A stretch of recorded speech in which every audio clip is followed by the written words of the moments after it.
This might be the dumbest, pettiest, most unnecessary beef in entire history of sports, bro. I'm talking about two grown-ass men, one the undisputed king of basketball for the last 2 decades, the other the most animated forehead and most pushback hairline in sports commentator history. That's right, LeBron James versus Stephen A. Smith. Man, look, we're gonna take it back, we're gonna break it down, we're gonna look at how this dude Stephen A. inherited beef, inherited from Skip Bayless like it was generational trauma. This ain't just media slander, bro. This is long-term hatredicism in the LeBron nation. Let's start with LeBron, Akron's finest. Drafted in 2003, 18 years old, lived up to every ounce of hype. Got his own chosen one tattooed on his back. Came to the league like a video game character with sliders turned up to 99. The NBA ain't never seen a high school kid this polished, this smart, this ready. And while LeBron was out here dropping 25, 5, and 5 his first game, Stephen A. was still yelling to the microphones like the Knicks didn't ruin his whole childhood back then. Stephen A. was cooking on ESPN 2 trying to get his scripts. And who's the big dog in sports hater media at the time? Skip motherfucking Bayless. Skip was the original LeBron hater. Like, bro, if LeBron donated to charity, Skip would be like, he should have donated earlier, nigga. If Bron cured cancer, Skip would be like, Jordan would have cured it faster. No cap. That man hated LeBron the way raccoons hate flashlights. Stephen A., he wasn't quite there yet, bro. But once Skip started turning hating Bron into a career pal, Stephen A. might have said, say less. Cause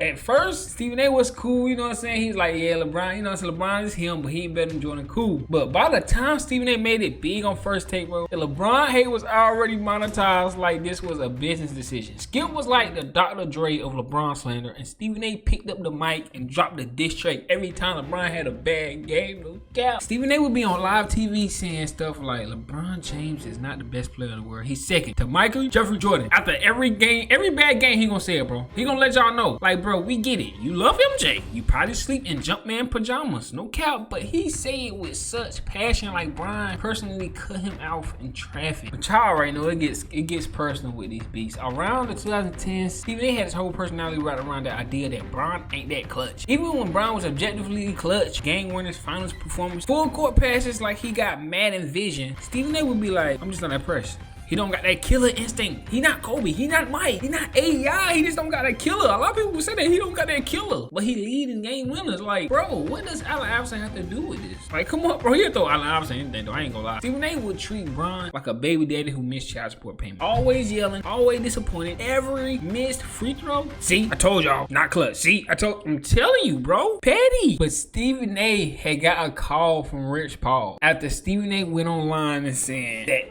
LeBron is number 2 to Jordan all time. Number 2. But you know it's serious when Rich Paul hit the bat signal. Stephen A. was probably brushing his hairline and got a FaceTime like, hey yo, Rich called that man like a PR crisis team. Stephen A. Bron ain't say nothing publicly, but he ain't happy. You feel me? He ain't number 2 to no Jordan. That's it. He said Rich Paul was actually almost cussing him out on the phone. But Stephen A. don't care about none of that. He still went on TV the next day and said, let me be very clear. I respect LeBron James as a father, as a man, as a family, as a philanthropist, a great husband, everything. He know he threw the tag. You know he got the tag. He still finds a way to say Jordan better. Every time it don't matter. Like, bro, that's a different level of petty. My man just got cussed down on the phone and still doubled down. That's a different level of petty, bro. I'm not even gonna lie. Stephen A. is petty. Look, y'all know LeBron love his son. Bronny is like his pride and joy. Man be posting his high school layup lines like his game 7. He got the whole family in coordinated outfits watching him drop 6 points in a nice floater. So around 2023, Stephen A. started making slick comments about LeBron as a father. Cause LeBron used to go online and say things like, Bronny is better than 80% of the league. I mean, he's saying Bronny can play right now. He was pushing Bronny up, hyping it, and Stephen A. didn't like it. Stephen A. said he just set Bronny up to fail. Y'all remember Stephen A. would go on his podcast talking about LeBron needs to stop shoving Bronny down our throats. He's a kid. Let the boy be. Like, hold on, bro. You mad this man supporting his son? That's how people feel. Like, LeBron out here flying across the country to see his son hoop. And you mad at that? You mad he not deadbeat enough? That don't make sense. Stephen A. was basically like, he too supportive. He too present. And Bron Bron ain't like that, bro. I ain't gonna lie, but people, I don't know why people took it like that, bro. Stephen A not saying he too supportive. Like, we not praising deadbeats. Like, let's keep it 100. All Stephen A was telling Bron was like, chill, bro. We understand he's okay. He's a good player. You ain't gotta force us to think he's great, bro. Chill out. But Bron stepped on that nigga throat. I'm talking about he stayed on business. I'm talking about LeBron said I'm staying on business. Talking about fourth quarter. Before the fourth quarter started, LeBron stepped to Stephen A. Smith. I ain't gonna lie, I thought LeBron was gonna smack him. Imagine if LeBron would have smacked Stephen A. Smith courtside with a basketball game, bro. You talking about viral?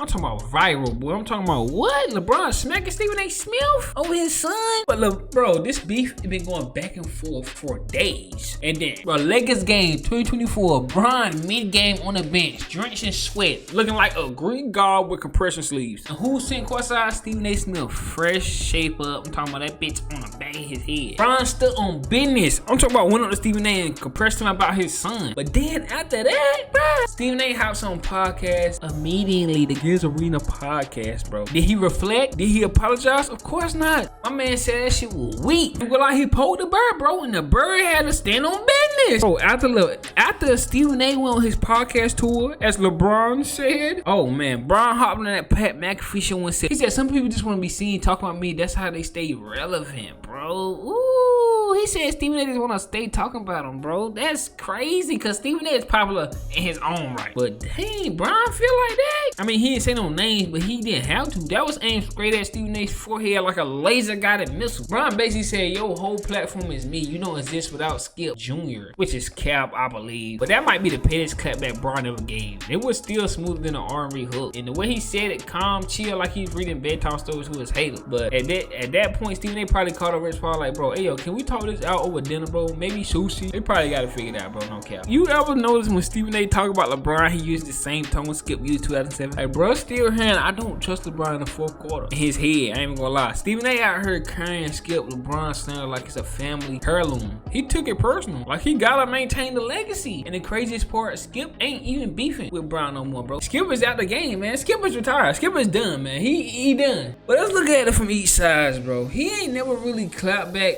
LeBron ain't never really clapped back at Stephen A. No interviews, no tweets, no press conferences. But you know, he hears it, you know. Bron probably be texting Luka and Bronny like, this man still say I'm not clutch. I got more buzzer beaters than Kobe. What is you talking about? But that interview with Pat McAfee exposed it, how he really felt about Stephen A. You know, Bron got that one petty stat tracker app. Every time he does something great, he just pulls out the phone like, add that to Stephen A. foul. But the real clapback, Bron just keep winning, bro. Bro almost 40. Still dunking like he 24. Still playing more games than half the league. Still raising kids. Still richer than Stephen A. by like 300 million. Like 300 million. So it's like, but look, Stephen A. really thinks he's mentoring Bron from afar. I ain't gonna lie. I'm gonna keep it 100. Like, he'll say something wild, then hit him with, it's not hate. It's constructive criticism, LeBron. Like, you need to father this way. Like, nah, fam. You been criticizing that man since he was in high school. At this point, you just disappointed uncle who never got invited to the cookout, bro. Stephen A. be acting like LeBron's career is his career. Like, Bron missed a layup and he failed a math test. And the crazy thing, if Bron invited him to dinner tomorrow, he'll pull up in a suit with zero hesitation, which is crazy to me, bro. When it's beef, you gotta actually be beefing. But look, man, this beef, it ain't real beef. It's more like a fake tension your barber got with your mom's ex. They don't really hate each other. They just annoyed by the principle. You feel me? Stephen A. ain't gonna stop hating Bron. Ain't gonna respond. Rich Paul gonna keep calling people like a mafia concierge. And Bronny, he just trying to make the league while every grown man in media argues about his dad. No cap. This whole situation, dumb as hell, entertaining as hell, and low-key, I hope it never ends. I ain't gonna cap, because when Stephen A. finally retires, you know he gonna write a book titled How LeBron James Ruined My Mental Health.